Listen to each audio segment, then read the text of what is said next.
Thank you very much, everybody. It's good to be with you. I'd like to begin by providing an update on my administration's actions to protect American workers as we battle the China virus. Since the virus escaped China, my administration has enacted $3 trillion in economic relief. It's been very, very successful, and you saw that by the numbers that were issued yesterday and the day before as to used car sales and auto production. They've been incredible numbers, actually, shockingly incredible. We've been negotiating in good faith with Democrat leaders in the House to extend relief payments. We're negotiating right now as we speak, and we'll see how that works out. But if Democrat leaders put partisan demands aside, we would reach an agreement very quickly. It would happen very quickly. In the meantime, my administration is exploring executive actions to provide protections against eviction. Eviction's a big problem, very unfair to a lot of people. It wasn't their fault that this virus came from a faraway land, as well as additional relief to those who are unemployed as a result of the virus. Very importantly, I'm also looking at a term-limited suspension of the payroll tax, something that has great support from many, many sides, especially some of our top economists and some people that we have great respect for. So we're looking at a suspension of the payroll tax. The Democrats are primarily interested in a $1 trillion bailout of the poorly run states. We have some states and cities, you know them all. We don't have to go through names, but they've been very poorly run over the years. And we can't go along with the bailout money. We're not going to go along with that, especially since it's not COVID related. Earlier today, I met with a great governor, Arizona Governor Doug Ducey. He's really done a fantastic job beyond even the COVID situation, which you've been reading about as it pertains to Arizona. A state that is a model for applying a science-based approach to the decreasing cases and hospitalizations without implementing a punishing lockdown. Arizona's record in reducing the spread of the virus while maintaining hospital capacity and allowing society to continue functioning and functioning very nicely, very successfully, is an example that shows how our path forward can work in other states. Arizona has a record, and a record really to be proud of. It's reduced the number of daily new cases by over 75%, cut the positivity rate in half, and reduced ER visits by 2/3, all the while keeping the economy functioning and functioning really well. When cases surged in June, the Vice President and Dr. Burke visited Arizona to consult with Governor Ducey. They had long consultations with Governor Ducey and his staff, and the Vice President has been in constant contact ever since. My administration is also collaborating with the state and local officials across the South and Midwest to provide similar guidance. We had a great relationship with the representatives in Arizona, and it's been such a successful endeavor. The federal government has supplied or delivered more than 400 million pieces of personal protective equipment to Arizona, along with nearly 70,000 vials of remdesivir. We've provided over $18 billion in economic support to Arizona, including more than $8.6 billion to support over 80,000 small businesses. So we really have been helping Arizona, and it's gotten tremendous results. Our goal is to protect the most vulnerable, increase recovery rates, you know that, and it's something so important, and prevent hospital overcrowding, all the while avoiding the kind of stringent lockdowns that would inflict substantial suffering. In this phase of the battle, we have the tools, resources, and knowledge to implement a targeted approach as we race to deliver a vaccine, and we are really working very hard on the vaccine, and I think they're doing a fantastic job. I've been meeting with officials of some of the greatest companies in the world, been meeting with scientists, and they're getting very close. If not there, they're getting very close. They're testing. Any proper analysis of infection control measures must take into account the short-term and long-term public health harms, including death caused by a far-reaching shutdown. When you shut down, you have many, many things that happen, from suicides to depression to drinking, alcohol problems to drug problems to problems with marriages. That you have people confined to their house, their apartment, for long periods of time. You cause a lot of problems with that also. Instead, Arizona has adopted the following measures. The governor advised residents to aggressively social distance when possible and maintain strict hygiene. The state encouraged mask use in crowded public places, especially when social distancing is not possible. The governor also exercised his discretion to restrict capacity at indoor locations to limit the possibility of super spreading. It's a big thing. My administration surged treatments. We got them a lot of treatments and therapies to the state, including nearly 70,000 vials of remdesivir, enough to treat over 11,000 patients, and it's been very successful, I might add. My administration also delivered PPE and point-of-care testing to over 100 Arizona nursing homes. In total, the federal government has provided massive amounts of masks and equipments and gowns, and you know some of those numbers. But Arizona was a very big beneficiary, and they very much really appreciated. More than 1,000 National Guard and medical personnel have also been deployed in Arizona, and they've really helped. They've been terrific, and I want to thank them. They have been brave and brilliant, combination of both. We also supported our tribal communities. The tribal communities were hit very, very hard. Governor Ducey and I personally delivered rapid testing systems to the Navajo Nation, which has been really in originally bad shape and now getting better and very, very quickly. The Navajo Nation now has one of the highest levels of testing per capita anywhere in the world. We really worked very hard on the tribal areas and in particular, in this case, the Navajo Nation. They've done incredibly well. Overall, Arizona has conducted over 1.1 million tests, more than the entire nations of Japan, Mexico, and Switzerland. Arizona's per capita testing is higher than Germany, South Korea, France, and Canada. And tribal governments in Arizona have received nearly $1.3 billion for the Coronavirus Relief Fund. Meanwhile, outdoor dining, limited indoor dining, and most of the other businesses in Arizona have remained open and very vibrant. They're doing incredibly well. This is an approach, and it's an approach that's been incredibly successful. Arizona has been able to protect high-risk populations and quickly bring its outbreak under control without the need to impose overly punitive measures.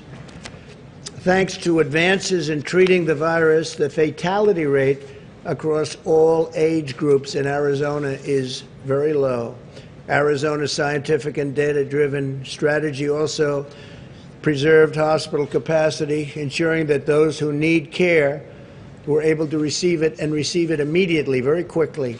At the peak, approximately 15% of beds remained available statewide. That was at their peak, with roughly 20% of all occupied beds going to patients hospitalized for the virus.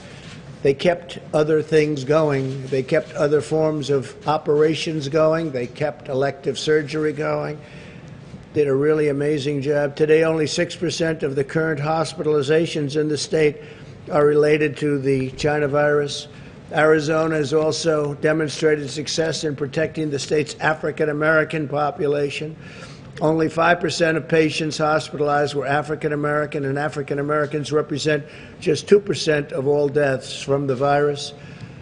As it has worked to contain its outbreak, Arizona has also been formulating a plan to get children safely back to school as soon as possible. We want our schools open all over the country. We want our schools open. Arizona's worked very hard on this, and they're doing very well. The Department of Education is providing Arizona schools with $625 million. They're working very hard and that's in conjunction with CARES funding. My administration is actively working with other states in the same way we worked with Arizona. In recent weeks, members of the coronavirus task force have visited over 15 states to encourage them to follow our path forward, including Tennessee, Kentucky, Virginia, Indiana, and Ohio. And I'll be going to Ohio tomorrow. I look forward to it very much. It's a great place and a great state with an excellent governor, and we look forward to being there tomorrow. Next week, Dr. Burke, we'll be visiting Iowa, Nebraska, Kansas, Missouri, Oklahoma, and Arkansas. And also, I believe they're trying to get in West Virginia, a great place, a great state, and I'm sure that will happen because we'd like it to happen. They'd like to see her. So we're going to try very hard to get the doctor to West Virginia in addition to those states to deliver aggressive, tailored, and targeted guidance. The strategy we're taking to these states will protect those at highest risk while allowing others at a lower risk to safely resume work and school. If we do this successfully, it can be really something incredible because we're talking about a lot of states. We're talking about many, many states. It's really great to see also that Florida, we're coming down. It's coming down and pretty substantially in many locations. And even Miami is starting to come down. Miami was hit very hard. California likewise, and Texas likewise coming down and really starting to be a substantial amount of reduction. It recognizes that prolonged lockdowns impose a wide range of serious public health threats, including higher levels of suicide, drug overdoses, and other significant health harms resulting from the depression that we talked about, social isolation, economic hardship. It's been very tough for those people that are put in a lockdown position for too long. It really has been a very tough and harmful situation for many people. The fact is that these harms are not measured daily here or abroad. It makes them really a very serious threat because people don't know exactly what they are and how bad they are. But I think they're very bad. Going forward, we must continue to remain vigilant in shielding the elderly and those with underlying conditions. Approximately half of all deaths have occurred in nursing homes and long-term care facilities, which is an incredible number and statistic if you think about it. I also urge Americans to help us stop the spread of the virus, practice good hygiene, socially distance, avoid large crowds, and wear a mask where distancing is not possible. It's a patriotic thing to do. If you are sick, isolate yourself, especially from high-risk family members and friends. So important. Isolate yourself from high-risk family members and friends if you're not feeling well. Together, we will defeat the virus and emerge from this safer and stronger than ever. Thanks to the robust federal action in partnership with state and local leaders, new cases of the virus are declining in 80% of the jurisdictions, which is an incredible number. And the overall test positivity rate has declined by 8% since last week. 0 states have seen outbreaks get worse since yesterday, so 0 states. We're also continuing to make progress in the development of a vaccine. This is something so important. Also, therapeutics are on the front burner. We're having tremendous, I think we'll let you know very soon, I think long before the end of the year, we're having tremendous success on therapeutics and tremendous success on vaccines, and we're ready to deliver them literally as soon as they're okayed. This morning, my administration approved $1 billion for Johnson & Johnson, who's been working very hard, and they have something very special, to manufacture and distribute 100 million doses of a China virus vaccine as soon as one is available.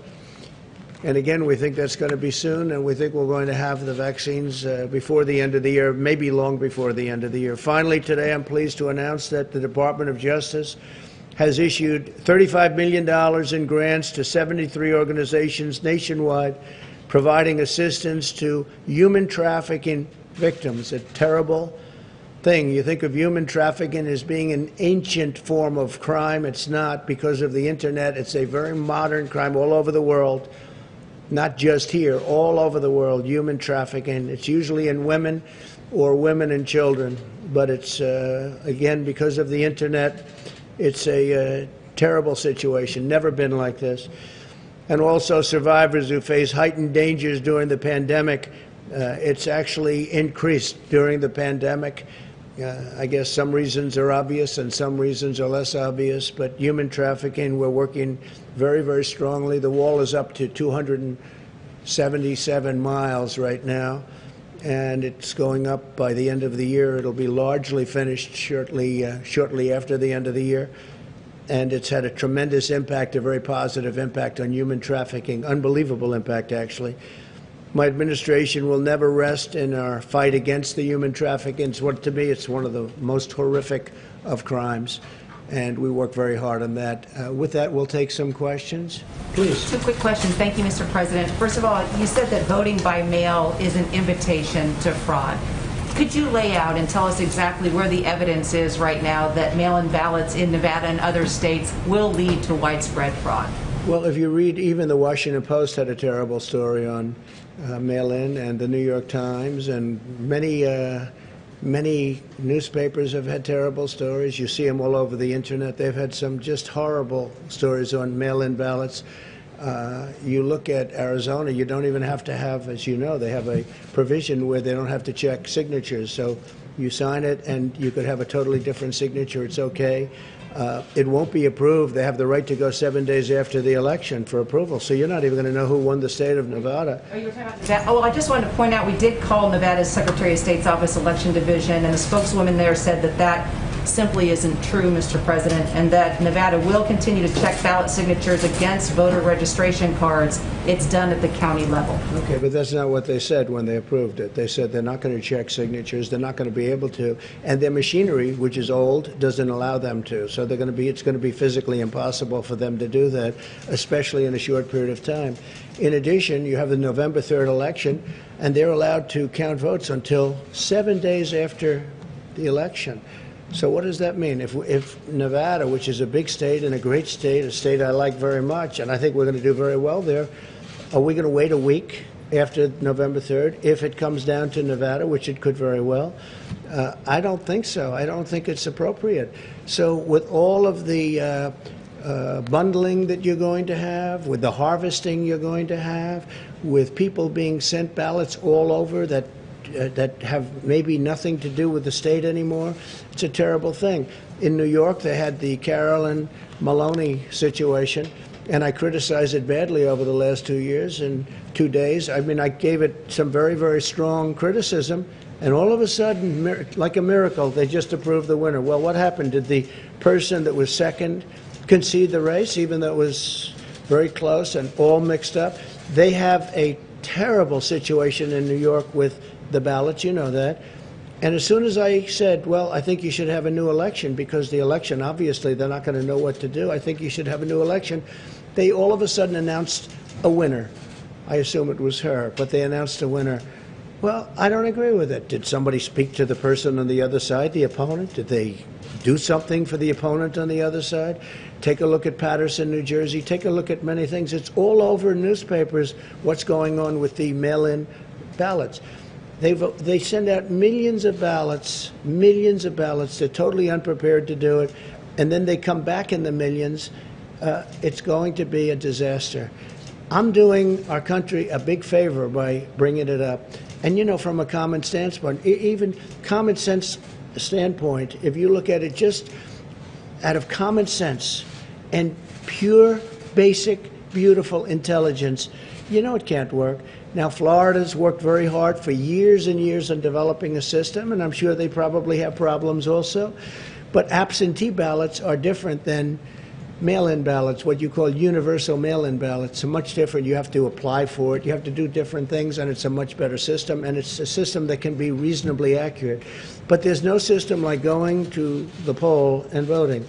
So I would like to find out why all of a sudden, out of nowhere, in the midst of all of this grief, why is it that they approved the New York race? while you ask that question. Race, sir, there's no evidence of widespread voter fraud Which one? there. Oh, really? Well, then you're primary. reading a different newspaper than me. Have to do with the Go ahead, related please. to the delivery and the postmark. Go ahead, please. Go. Sir, you said in an interview this morning on the coronavirus, this thing's going away. It will go away like things go away, despite ongoing cases and deaths. Going away. Isn't that claiming out of touch with reality? It's going away. No, it'll go away like things go away. Absolutely. It's no question in my mind. It will go away. Please, go ahead. Hopefully sooner rather than later. Mr. President, you praised Governor Ducey's handling of the epidemic in his state. One of the things that he did was delay the start of public schools opening. Is that a model that governors in states experiencing hotspots should do as the beginning of school does with recreation? Well, I'd like to see the schools open. I think many of the schools, most of the schools will be open. I can say that Republican areas want to see them open, and the Democrats probably want to keep them closed until after November 3rd because they think it's good for them politically. I actually don't think it's good for them politically. Parents want the schools open. We want them open. We want them open safely. We're going to practice very strong hygiene and all of the other things that I've enumerated many times. But we want to see the schools open.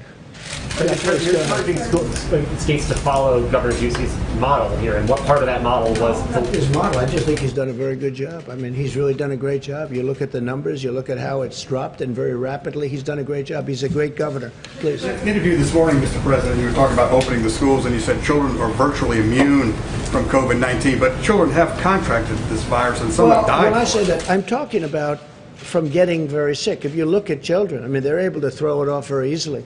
And it's an amazing thing because some flus, they don't. They get very sick and they have problems with flus and they have problems with other things. But for whatever reason, the China virus, children handle it very well. And they may get it, but they get it and it doesn't have much of an impact on them. And if you look at the numbers of in terms of mortality, fatality, the numbers for children under a certain age, meaning young, their immune systems are very, very strong. They're very powerful, and they seem to be able to handle it very well, and that's according to every statistic. Is it right? Yeah, please go ahead. Mr. President, at least two people connected to Kanye West's effort to get on the ballot have been connected to the Republican Party. Is this whose ballot? Kanye West.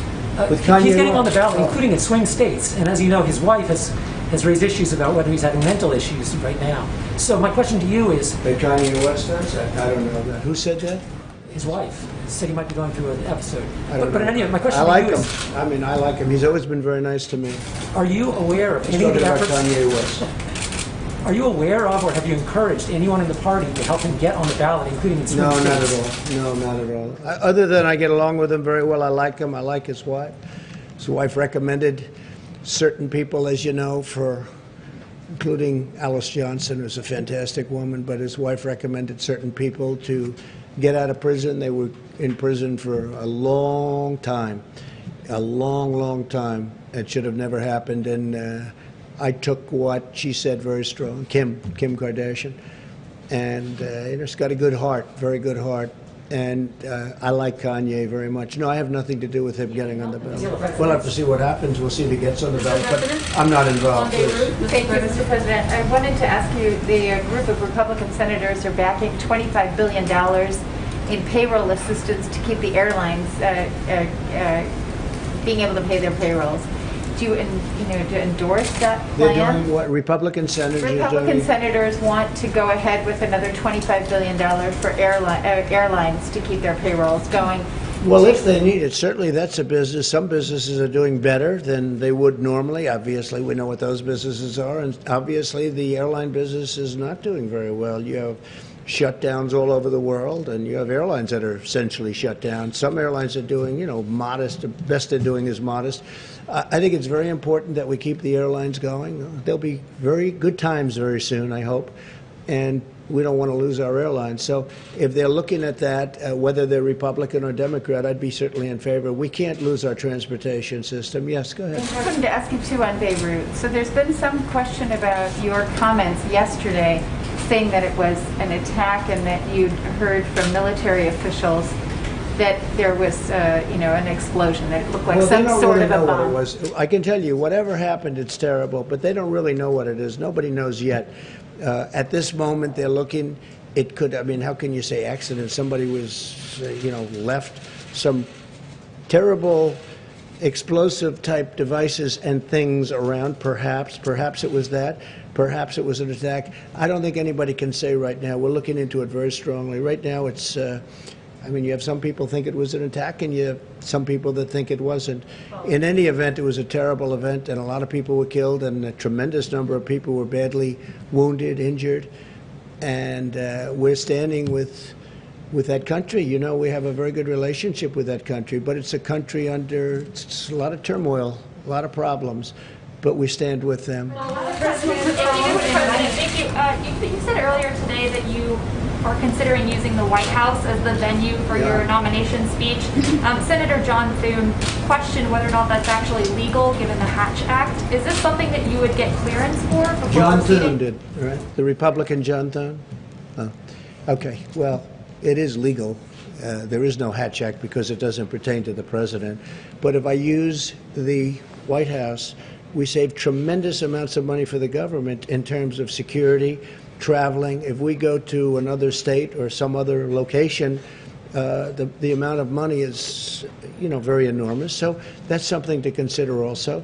I think it would be a very convenient location. It would be by far the least expensive location. There'd be very little in terms of that tremendous traveling security with airplanes and everybody flying all over the place. So I think it would be a very convenient idea. It's something that we threw out. It would be very cost conscious by comparison to any other location. Yeah, please.